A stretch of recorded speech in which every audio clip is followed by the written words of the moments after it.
Boa tarde a todos, espero que vocês estejam me vendo. Em primeiro lugar, gostaria de pedir desculpas pelo atraso, porque fizemos um teste na sexta-feira, tudo correu bem, mas hoje estou usando um pequeno computador que eu só uso em viagens de trabalho, e quando fomos testá-lo minutos antes do chat, o computador começou um processo de atualização que impediu que a gente continuasse o trabalho. Aí adiamos agora para as 2 e espero que vocês estejam me vendo. Bom, eu gostaria de começar a nossa conversa falando sobre o Brasil de mais longo prazo. Eu tenho uma visão otimista para quem me vê na Globo News, para quem me lê no Globo ou em algum outro jornal. Não só postura de vida, que eu acho que a vida é uma dádiva divina, então acho que a gente devia aproveitar isso. Mas, especificamente sobre economia, eu acho importante que a gente pense numa perspectiva histórica, que o Brasil reúne no momento, ou nas próximas décadas, as condições para sair desse atraso histórico que a gente tem em relação ao chamado mundo desenvolvido. Por exemplo, nós temos uma situação demográfica que, nas próximas 2 décadas, pelo menos, faz com que o Brasil tenha o maior número de pessoas da sua história simultaneamente em condições de trabalhar, investir, consumir, estudar, enfim, o maior número de pessoas produtivas, em condições de produzir, condições de se inserir no mercado. Isso é um ativo que tem um valor fantástico. Pouquíssimos países no mundo têm mais de 100 milhões de pessoas em condições de se inserir num mercado como o do Brasil. A segunda questão, eu acho que tem muito a ver com uma situação também histórica do Brasil, que é uma situação de desequilíbrio permanente nas suas contas externas. O Brasil não tem ainda uma moeda que se aceite internacionalmente. O real só circula dentro do país, ou no máximo nos países vizinhos, na fronteira. Ele não é uma moeda conversível. Então, nós temos sempre que negociar com o exterior, fazer transações com o exterior, através de uma terceira moeda, sempre uma moeda sobre a qual a gente não tem nenhuma interferência, no caso o dólar, o euro, somente o dólar. Então, o Brasil tem que ter sempre uma retaguarda forte em relação às suas contas externas. Em alguns momentos, essa retaguarda se faz pela entrada de investimentos estrangeiros, pelo fluxo de capitais. Isso é muito importante, sempre será. Mas é preciso que você tenha algo dentro da manga para uma situação em que esse fluxo se interrompe, a gente possa ter fôlego para chegar a um lugar mais seguro. Esse fôlego no Brasil, ele é possível hoje, não só em face das reservas que a gente já acumulou, mas também diante do que a gente descobriu na costa brasileira, que é o petróleo do pré-sal. O petróleo ainda será, pelos próximos 50 anos, talvez a mercadoria de maior liquidez. O petróleo não é só... Do petróleo não se faz nada em si. Ele sozinho não tem nenhuma utilidade. Ele só tem utilidade quando ele é processado, né, quando ele é beneficiado e e dele resultam centenas de subprodutos. O mais importante hoje continua sendo o combustível, mas mesmo que o combustível deixe de ser usado à base de petróleo, o petróleo como matéria-prima tem uma infinidade de aplicações, seja na agricultura, seja na indústria, seja todos os remédios que a gente toma, tem algum petróleo no meio. Né? Essa roupa que eu estou vestindo deve ter certamente alguma coisa de petróleo. E o Brasil, nos próximos 30 anos, junto com o Irã, junto com o Iraque, Estados Unidos, possivelmente o Canadá também, serão os países capazes de atender qualquer incremento de consumo no mercado mundial.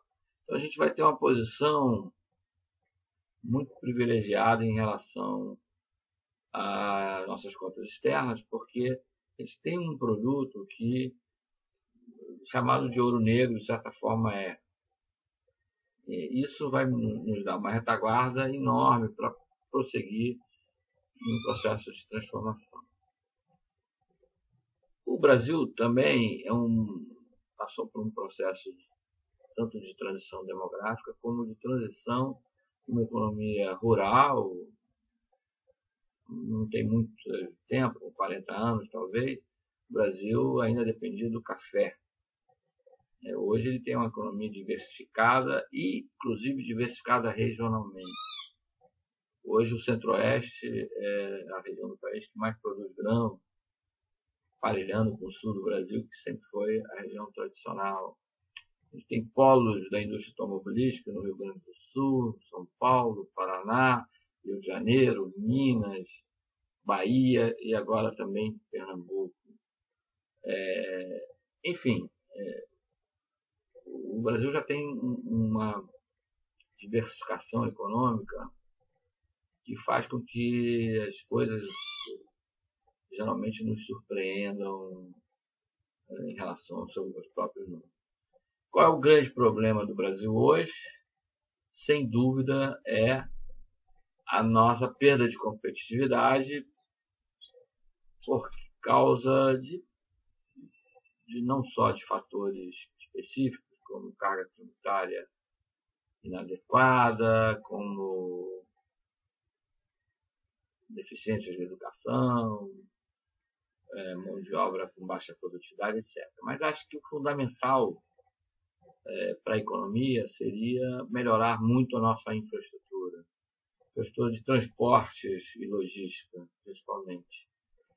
E até nisso a gente tem pelo menos algum horizonte, porque felizmente o governo acordou e deu sequência ao processo de concessões. Esse processo de concessões, inclusive, começa a dar frutos já no ano que vem. Eu, por exemplo, intuitivamente acredito que a gente vai crescer mais do que essas projeções econômicas da maioria dos analistas de bancos têm feito em relação ao ano que vem. Eu acredito que o investimento na área de transportes, de infraestrutura de transporte, rodovias, ferrovias, portos, aeroportos e também mobilidade urbana, deve ter um impacto relevante no PIB do ano que vem, assim como a Copa do Mundo. A Copa do Mundo não é uma Copa do Mundo. O futebol, de uma maneira geral, hoje, gostemos ou não do esporte, ele é o evento que mais mobiliza pessoas no planeta Terra. Já nos Estados Unidos, onde o futebol não tinha grande penetração até recentemente, hoje você já vê, pelo menos do feminino lá, tem um maior sucesso.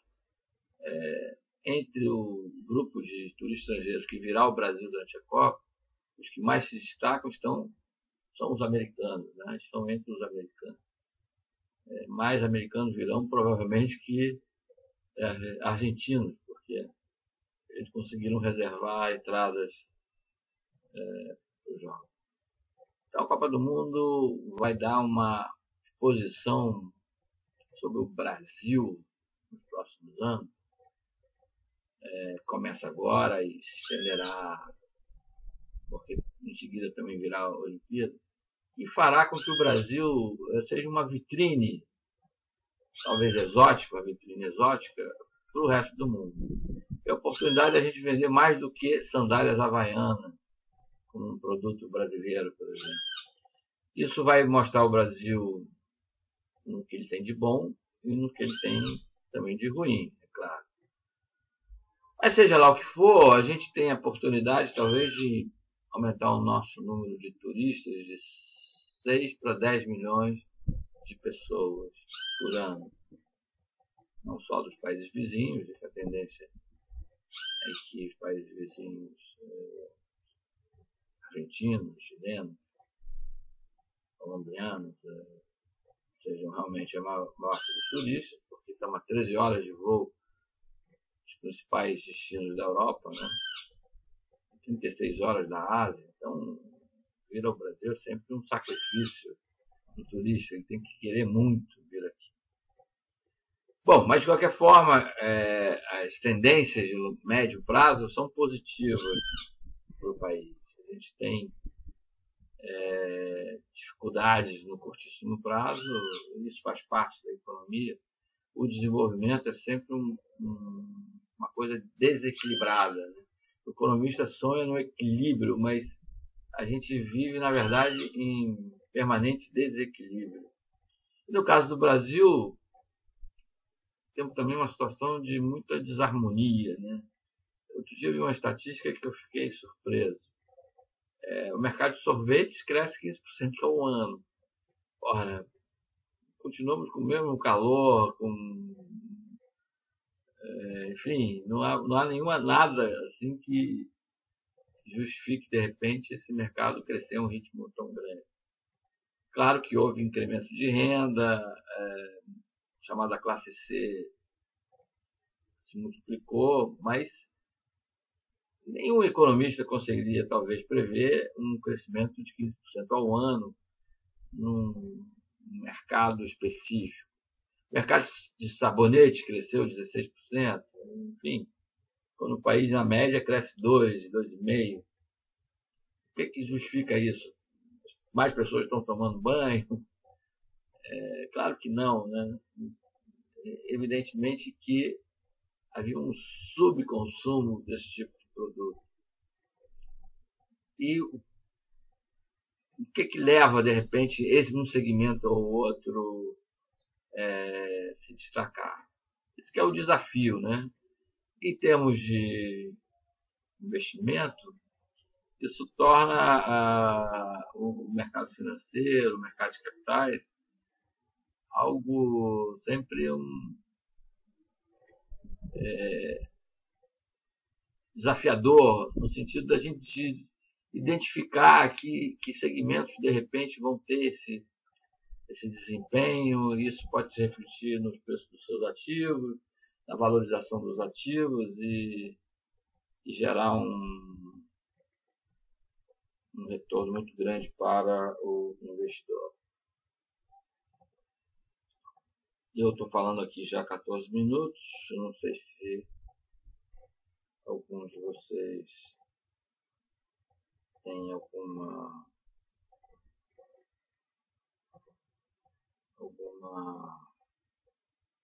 pergunta para fazer, mas eu vou então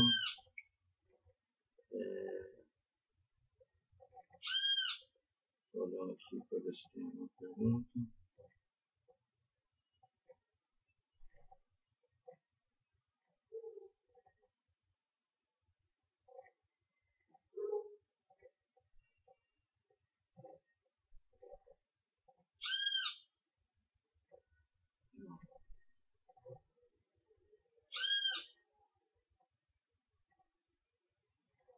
Estou olhando aqui, primeiro vocês desculpem ter parado um pouquinho. dar uma olhada se há alguma pergunta. Bom, então seguindo, falando um pouco do ano de 2014, já que 2013 estamos encerrando, então, para a Bolsa especificamente, um ano de eleições gerais sempre é um ano que põe uma certa incógnita. Não há no cenário político nenhuma surpresa por enquanto. A atual presidente é a favorita por enquanto. A situação econômica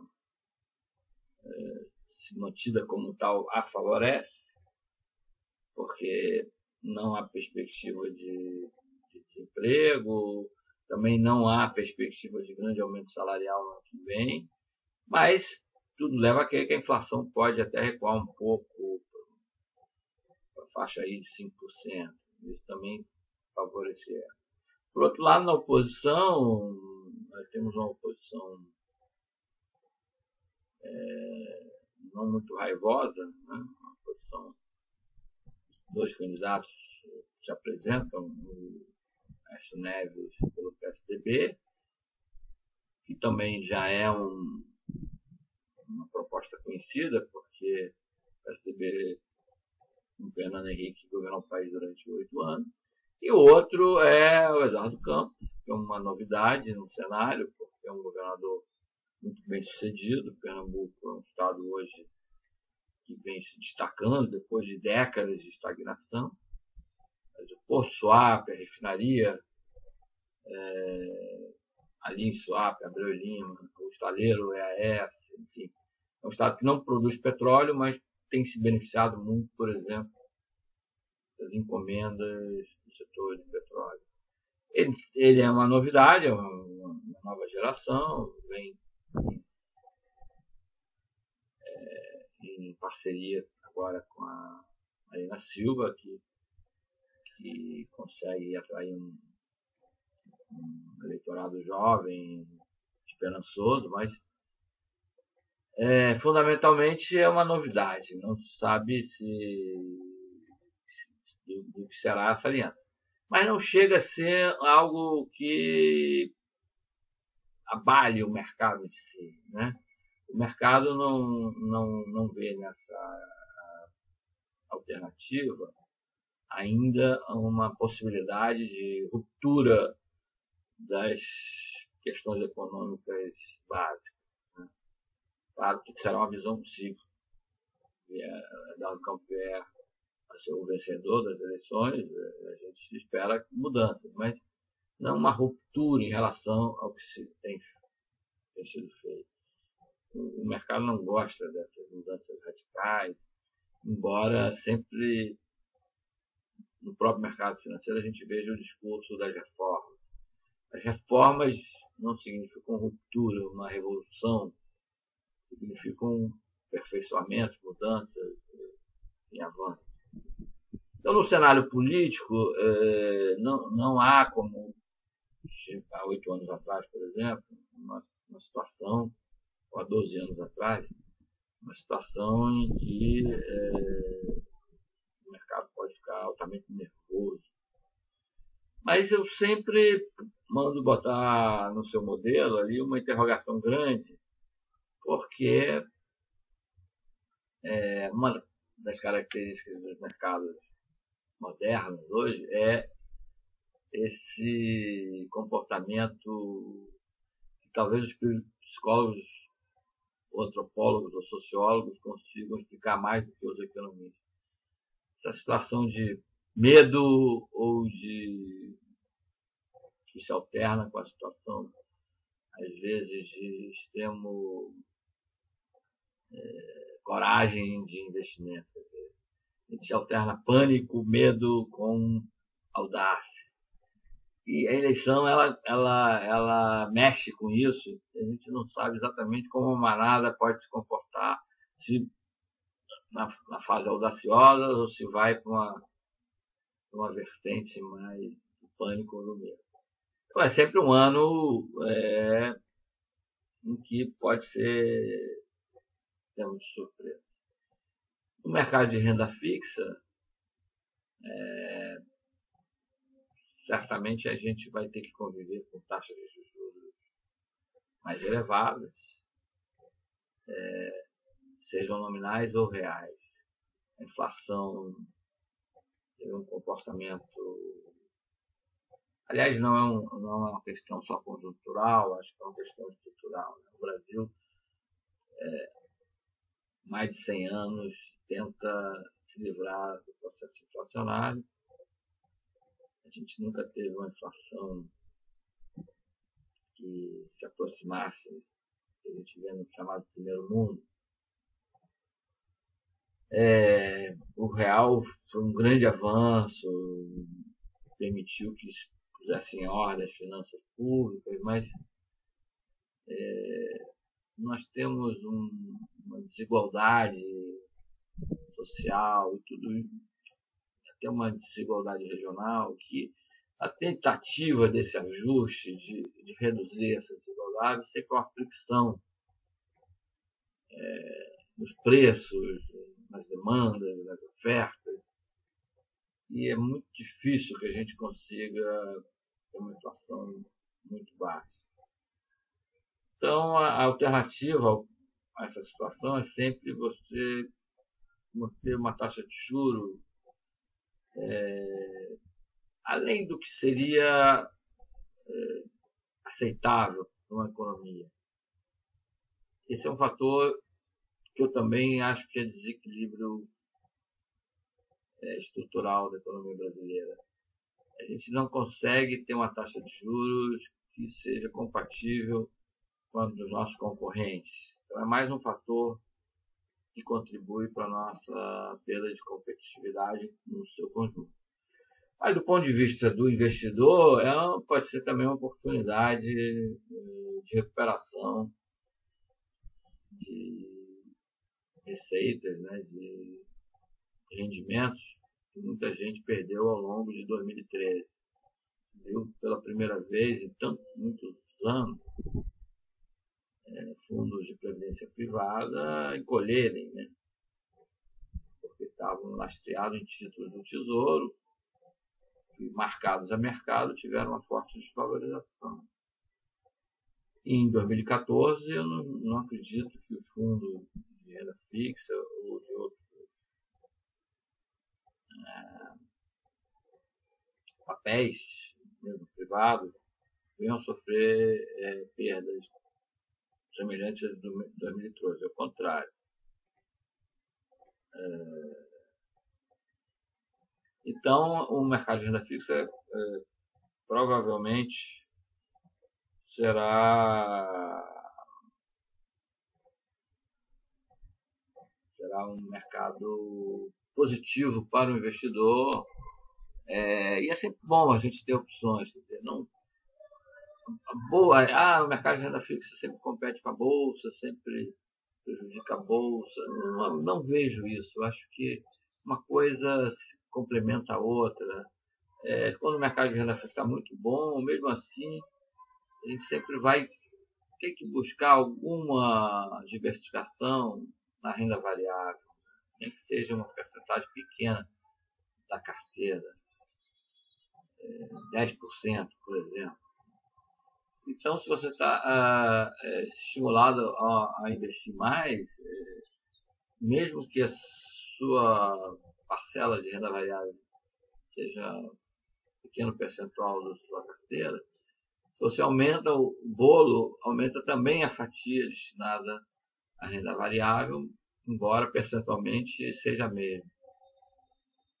Então, para o mercado financeiro de uma maneira geral, eu acho que 2014 tende a ser positivo, no sentido de despertar mais interesse do investidor. No entanto, o comportamento de um ou outro ativo vai depender muito desses fatores que eu falei, somente do impacto do processo eleitoral, que vai se materializar mais para o segundo semestre. A eleição de outubro temos a Copa do Mundo em junho, só depois da Copa do Mundo, que eu acho que essa coisa política vai pesar mais na cabeça do investidor, dos rumos do mercado. Até a Copa do Mundo, eu acredito que a gente não tenha nenhum impacto negativo sobre o câmbio, sobre a taxa de juros, sobre a inflação. O segundo semestre é que vai ser um pouco mais nervoso, digamos assim. Bom, estamos chegando ao fim da nossa conversa. Espero que tenha sido útil, embora tenha sido mais um monólogo, né? Porque eu não sei se eu não consegui identificar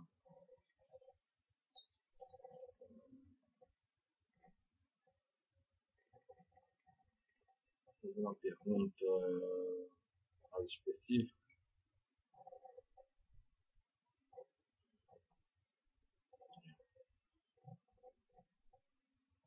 Mas de qualquer maneira, eu vou encerrar aqui.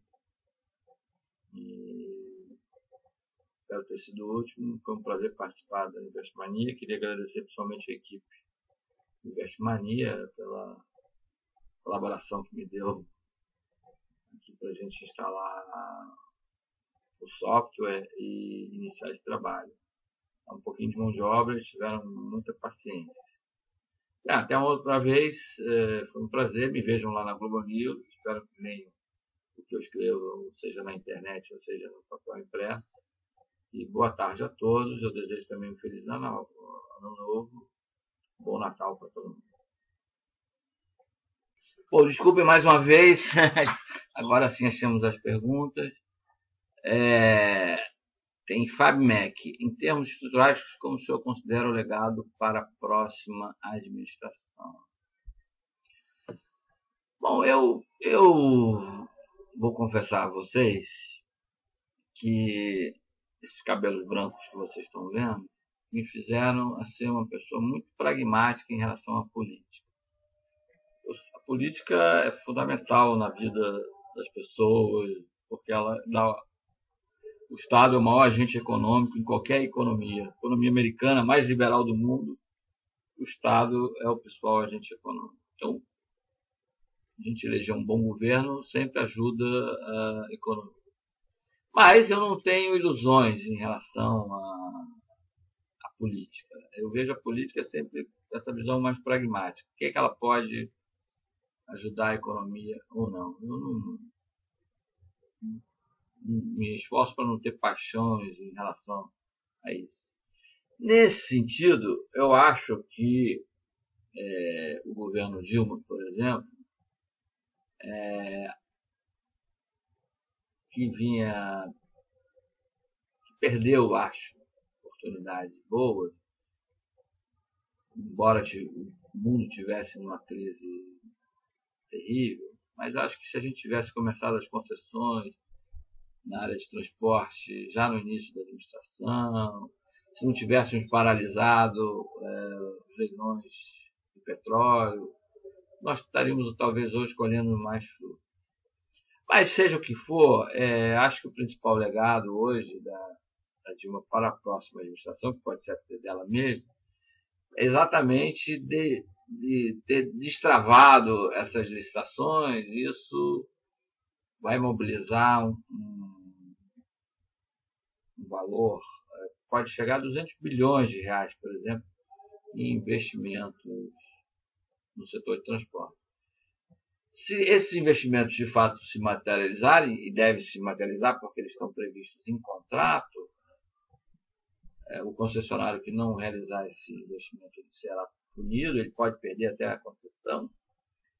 Isso pode elevar a taxa de investimento do país para 20% do PIB, que é algo que a gente nunca atingiu e que é algo que todo mundo sonha há anos, porque sem investimento a gente não expande a nossa capacidade de produção, não tem ganhos de produtividade, não é possível ter uma melhor distribuição de renda, não é possível gerar bons empregos, enfim. O investimento é a chave e, nesse sentido, agora no final do primeiro mandato da Dilma, ou talvez primeiro ou último, não sabemos ainda, Nesse sentido, foi uma boa contribuição, porque a gente terá os próximos 2 anos com muitos investimentos que se realizarão e que darão ganhos de produtividade para o país. É importante, eu falei do pré-sal, mas a gente tem um segundo pré-sal no interior do Brasil, que é o agronegócio. Eu acho que o agronegócio, o Brasil se destaca nisso de uma tal maneira que é difícil qualquer outra economia se comparar à nossa no agronegócio. A economia americana, que é altamente eficiente no agronegócio, australiana, não consegue ter níveis de produtividade ou de custo que se compare ao agronegócio brasileiro. Se a gente tiver uma logística, um sistema de transporte que facilite o escoamento dessa produção, aí a gente mata a pau, porque está aqui no fim do mundo, né, no continente sul-americano, está no fim do planeta, dias de navegação dos principais mercados, mas mesmo assim, nosso principal problema está na infraestrutura interna, continental, do porto para dentro. O custo de produção, às vezes, de carregar a produção do centro-oeste para um porto no sudeste ou no norte é o mesmo que você pegar essa mesma mercadoria e transportar para a Ásia. Não faz sentido. O Gilberto Rio me pergunta sobre o tratamento do aumento de preço dos combustíveis. Existe um boato da falência da Petrobras em 2 anos. O dilema do governo é segurar a inflação e não quebrar a empresa. Onde será o ponto de equilíbrio? Bom, eu quero dizer que essa coisa de falência da Petrobras é uma total maluquice. É um exercício, assim, até um ponto de vista irresponsável. Esse mesmo exercício põe a Vale do Rio Doce, por exemplo, numa perspectiva pior do que a Petrobras. E a Vale não tem o mesmo problema do controle de preços que tem hoje a Petrobras. Eu acho que esse ano de 2013 foi muito difícil para o governo, porque ele sentiu uma pressão inflacionária no início do ano muito forte, e do ponto de vista político seria muito ruim que a inflação passasse da meta, né? Estourasse a meta. E seria muito bom para o governo se ele conseguisse trazer a inflação para algo em torno de 5,5%, ou seja, abaixo do índice de 2012. Então, o combustível acabou sendo um produto que é resultante de monopólio. A Petrobras tem monopólio da produção de produtos destilados, né, refinados. Então, o controle de preços acabou sendo terrível para a Petrobras e bom para o governo do ponto de vista do controle da inflação. É uma coisa que se esgotou. É impossível continuar com isso. Porque o Brasil importa hoje diesel e gasolina. Vai começar a importar menos a partir do final do ano que vem, quando a refinaria Abreu e Lima começar a produzir, e ela vai começar a produzir basicamente diesel, que é o que mais pesa na importação de combustível.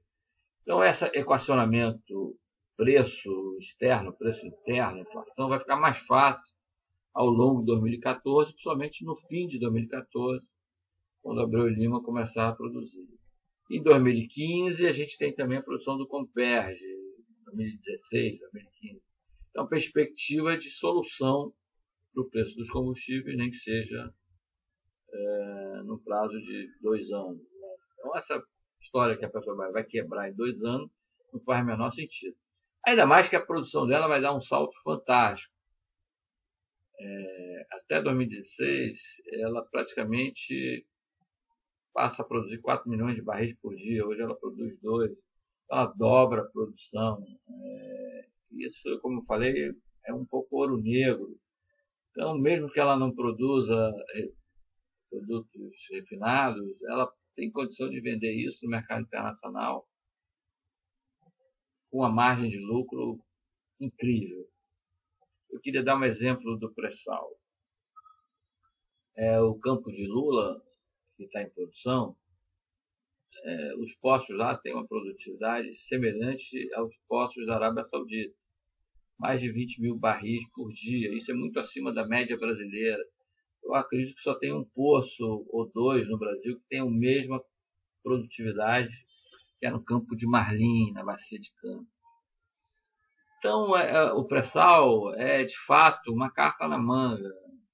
E isso vai render para a Petrobras, a partir do momento que ela ultrapasse essa fase crítica de investimento, em que ela só está desembolsando e a receita ainda é pequena. Isso vai começar a acontecer lá para o final de 2015, 2016 certamente. Então a história de Petrobras quebrar em 2 anos é um exercício, a meu ver, irresponsável, porque não leva em conta essa perspectiva de retorno que ela tem dos investimentos que ela realiza. Tem a pergunta escrita índice: podemos acreditar que um acordo em janeiro de 2014 do Mercosul e União Europeia? Bom, a União Europeia é o nosso maior parceiro comercial no seu conjunto, mais do que a China e os Estados Unidos. Então é um parceiro comercial que a gente tem que tratá-lo muito bem. A União Europeia, ela, embora seja um mercado interno fantástico, uma população superior a 500 milhões de pessoas, com alto nível de renda, um território relativamente pequeno, ultra concentrado, né? Um continente, não sei se a gente pode botar também a Inglaterra nisso, mas com uma concentração populacional enorme. É um mercado que a gente tem que ver isso com muita atenção. Só que eles demandam mais produtos agrícolas e pecuários do que produtos industriais, por exemplo. Esse acordo tem que ser um acordo que nos ponha, se insira nesse processo de liberalização lá, mas a gente tem que ver também se a gente só não vai virar aqui um escoadouro de produtos industrializados da indústria que está em crise lá na Europa. Eles estão vendendo as coisas a meio preço de banana. Por exemplo, a siderurgia. Eu acho que a siderurgia europeia oferece para o Brasil é sempre muito barato, porque eu acho que eles vendem até um certo dumping, um certo prejuízo. Mas, de qualquer forma, temos que continuar trabalhando para ter um acordo de comércio, até porque a União Europeia vai fazer esse acordo com os Estados Unidos também. A gente não pode ficar muito atrás, né? Tem que ter. É interessante que com o euro, que é muito criticado, mas o euro fez de fato uma integração econômica em boa parte da União Europeia. Eles têm 60% do PIB, de certa forma, voltado para o comércio exterior. E a metade disso, pelo menos, é no comércio intrarregional. Então, eles já partem do comércio intrarregional, que fortalece muito o comércio exterior dele. E tem a vantagem da moeda única. Então, a gente tem que analisar isso. Maltex pergunta sobre o Fed. A economia americana está de fato se recuperando, mas a questão lá do mercado imobiliário ainda é uma certa incógnita. A construção civil nos Estados Unidos tem um peso muito maior do que no Brasil. E a gente viu o estrago que a crise nesse setor fez lá. Como a gente está vendo na Europa, a Espanha mergulhou numa crise exatamente a partir do estouro da bolha do mercado imobiliário. Uma economia que ganha muito bem e, de repente, explodiu. Então, o Fed vai ser muito cauteloso em relação a esse processo de retirada dos estímulos monetários da economia americana. Além de tudo, eles levaram um susto gigantesco ao ver que seus maiores bancos, suas maiores indústrias, estavam realmente à beira do abismo, né? E alguns foram retirados já caindo, né? O Fed foi lá e puxou, o governo americano, de certa forma, puxou já esses gigantes já despencando. Então, a tendência é que no ano que vem haja um processo de normalização, mas vai ser cauteloso, não vai ser essa desarrumação geral que, de vez em quando, os mercados dão a entender. Também índice, pergunta se você acredita que, mantido esse mesmo governo após a eleição, haverá uma volta a uma política menos expansionista para o crédito.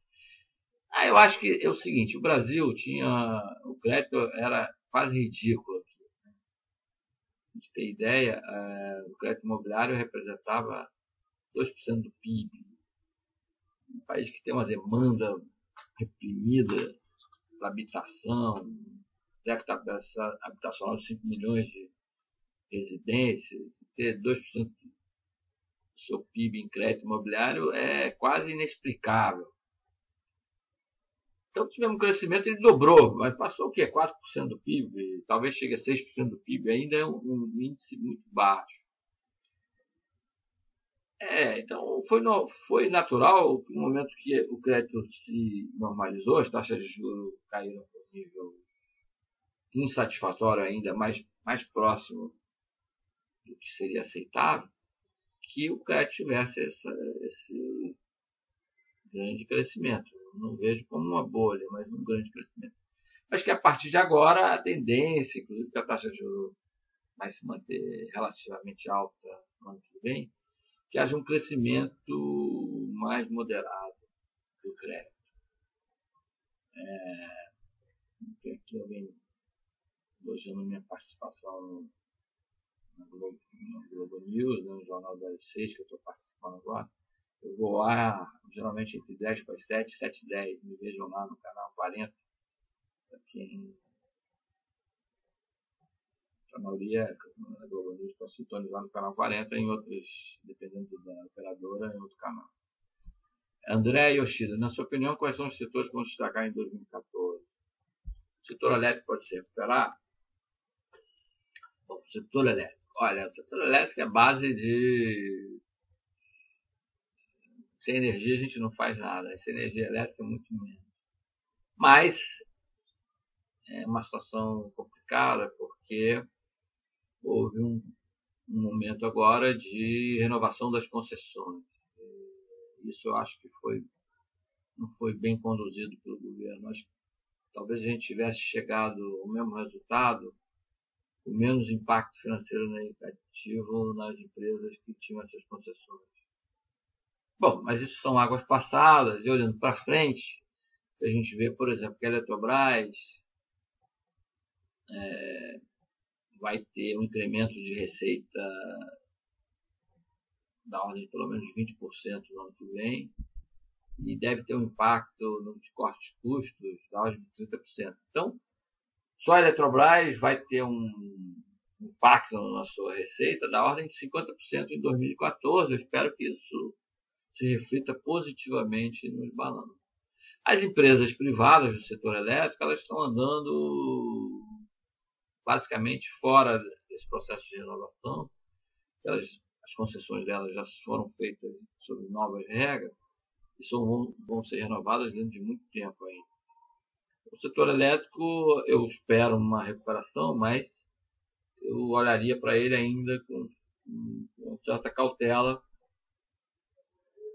por causa do impacto, principalmente nas empresas estatais. No caso da Eletrobras, o impacto foi muito forte. Ela chegou, se ela nada fizesse em 2013, ela teria um EBITDA, uma geração de caixa zero. Não teria dinheiro nem para pagar juros, teria um prejuízo gigantesco. Mas ela se mexeu na hora certa e pode ser que esse impacto se reduza muito. A Aline me perguntou sobre manutenção do PT no governo, eu falei um pouco disso. Eu acho que muita gente pode não gostar, né, por sua opções políticas, mas em termos econômicos, a manutenção do governo não pode gerar assim, uma coisa muito negativa. O governo mudou muito de postura nesse último ano e isso tende a melhorar a visão que o mercado tem do governo, porque ele vinha fazendo coisas muito ruins, né? Principalmente no trato das finanças públicas, enfim, a demora em tomar decisões na área de concessões, mas isso já mudou, então melhorou.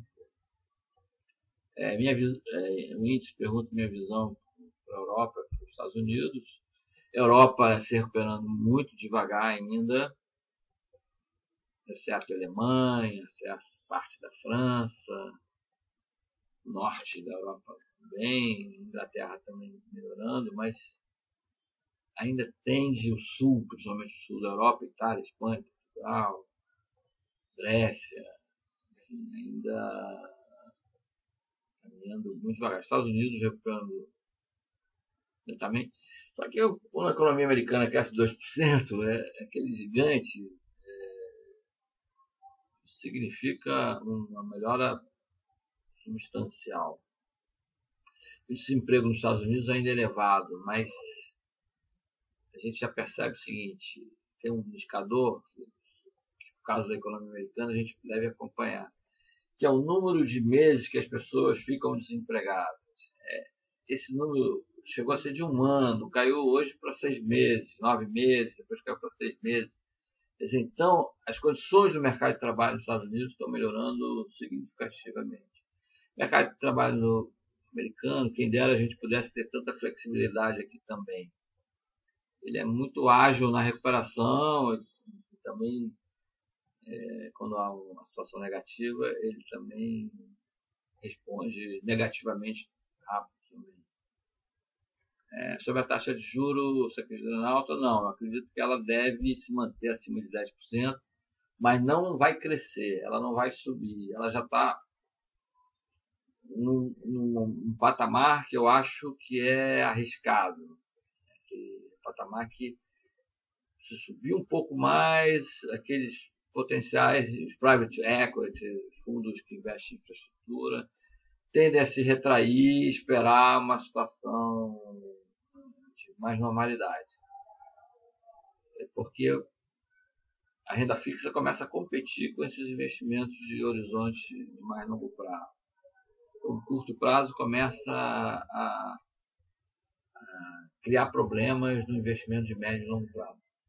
Então, o próprio governo deve ser mais moderado, o Banco Central mais moderado em relação à taxa de juros. A não ser que a gente tenha um desequilíbrio, uma pressão inflacionária repentina e não prevista, o mercado de moedas no mundo entrar naquelas maluquices que às vezes acontecem, e você precisa proteger o real de alguma maneira. Mas nada indica que isso venha a ocorrer. Perspectiva do mercado de ações, eu acho que eu já falei muito sobre isso. Vamos ver se tem mais outras perguntas.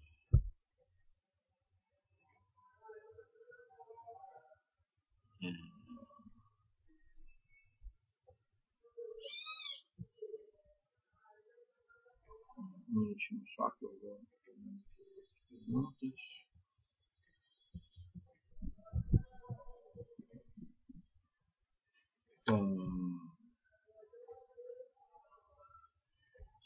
Bom, acho que eu já respondi basicamente as dúvidas.